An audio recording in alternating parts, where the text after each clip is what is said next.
Allow me to explain how our private banks and government work today. First, the Canadian government borrows money from the private banks. They then lend the debt-based money to Canada with compounded interest. The government then continues to increase taxation of Canadians year after year in order to pay back the interest on the exponentially growing national debt. What results is inflation, less real money for Canadians to spend into our economy, and the real money being used to pad the pockets of the banks. Also, the government gave the banks the ability to loan out money that doesn't exist in the form of loans. When a bank gives you a mortgage, which literally means a death pledge, or a loan, they don't actually give you money.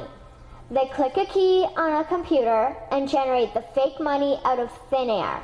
They don't actually have it in their bank vaults. Presently, the banks only have $4 billion on reserve, but they have loaned out over $1.5 trillion. To quote Graham Towers, each and every time a bank makes a loan, a new bank credit is created. New deposits, brand new money.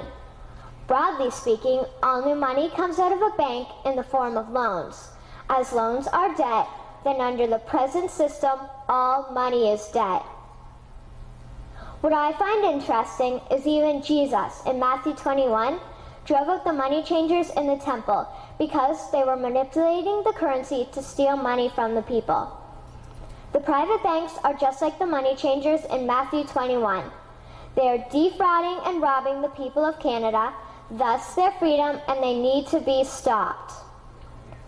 How should the banking system work?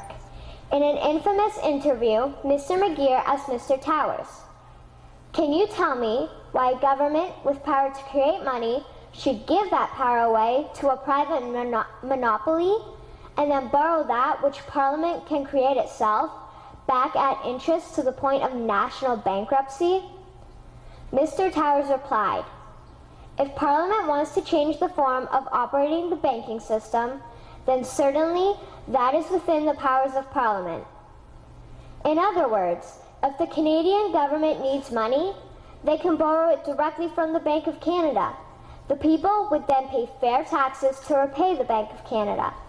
This tax money would in turn get injected back into our economic infrastructure and the debt would be wiped out. Canadians would again prosper with real money as the foundation of our economic structure and not debt money.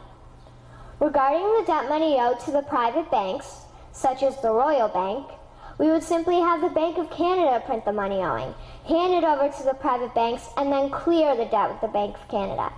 And yes, we have the power and lawful right to do so. In conclusion, it has become painfully obvious, even for me, a 12-year-old Canadian, that we are being defrauded and robbed by the banking system and a complicit government. What will we do to stop this crime?